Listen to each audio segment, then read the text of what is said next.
The Congress has passed gun control, or at least as much gun control as you're likely to get in the near future. The House voted 234 to 193 for the bill. The day after, by the way, the Supreme Court ruling that broadly expanded gun rights. No Democrats were opposed, 14 Republicans backed the measure. This is the Senate bill. I'm glad that that graphic mentions the fact that yesterday the Supreme Court acknowledged that certain rights are fundamental, but they have to do with concealed assault weapons and stuff like that. Anyway, the House action followed a late Thursday Senate vote on the similar bill, 65 to 33. There were 15 Republicans who actually supported it, which some in the media will tell you means that bipartisanship is still alive in America. And others will say, what do you think has to be true of a bill for 15 Republicans to support it?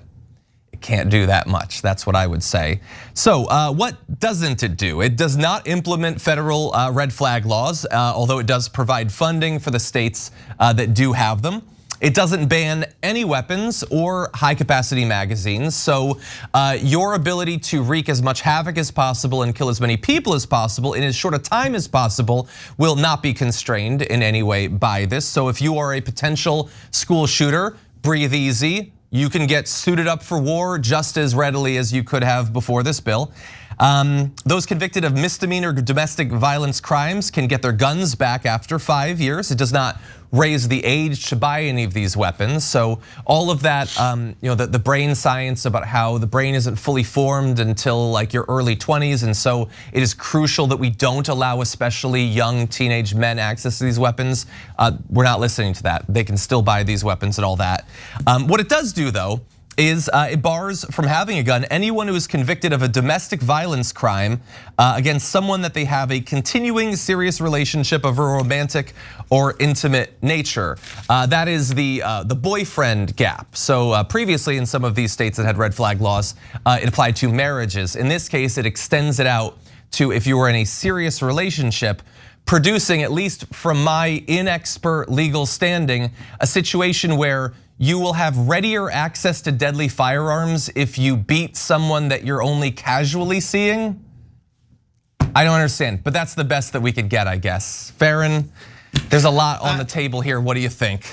No, that is a very weird exception. Like, no, it's only if they've been Facebook official for like 3 months, then the red flag law kicks it. Like, no, if you're beating the hell out of anyone, an intimate partner or not, that should be a red flag. I mean, that's what we really need, those kinds of things, to seek out the violent individuals. Doesn't matter who they're violent against.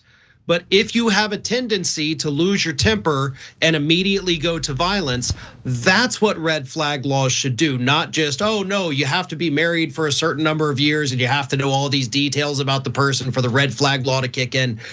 Absolutely preposterous. Having said that, I mean, I don't want to be just this big negative Nelly here saying this is a garbage piece of legislation, because you do want to understand that this is a historic moment. Yeah, it's been decades since we've had anything, so that's good. But is it? It's not exactly doing the things that could help prevent future violence. Yes, we're going to get millions for mental health initiatives, which is a good thing. We've been needing that, but that also to me kind of makes it seem like, oh no, don't worry. Gun is really just a mental health issue and we're gonna address that. No, that is absolutely oversimplifying so many things with the problem. But again, I don't want to be too down on it because it is historic, but man, it just doesn't get us there. It's a good point. Kyla, what do you think? Well, I can definitely go put it down because it is a half measure. Like, how many times does Democrats have to serve us crumbs before we stand up and say this is not enough? Like, I'm totally sick of their just disingenuousness and ensuring the safety of our children in this nation. I've talked to several young people who plan to be teachers, but they're afraid for their lives. Like, the Democrats don't realize that they're gonna lose a whole generation of young people who wanna teach the next generation, teach the next generation. And they're afraid to even go into a classroom because at any point they could get shot up and die. And like, it's totally ridiculous to me. And I wish the Democrats would fight harder. Like, please fight harder. Like, it's just so disappointing. And I know that I should be a little bit more positive like you, Farron. Like, it is historic, but I just really can't bring myself to accept that this is the only thing that Democrats can do. Yeah, look, I feel honestly like I'm perched here in the center between you two, and I largely feel a combination of how you feel. I mean, Farron is right. Like we haven't had anything like this in damn near 3 decades. And so that is good, and there is perfectly good stuff in here. It's perfectly good, and maybe my predictions, by the way, that I might make, where I am sometimes worried that inadequate legislation could actually have the corrosive effect of making it less likely in the future that more will be done because there will be a perception that we have already done something. Or if crises come after this sort of legislation, it will convince people that there's nothing that can be done that would actually help anyway.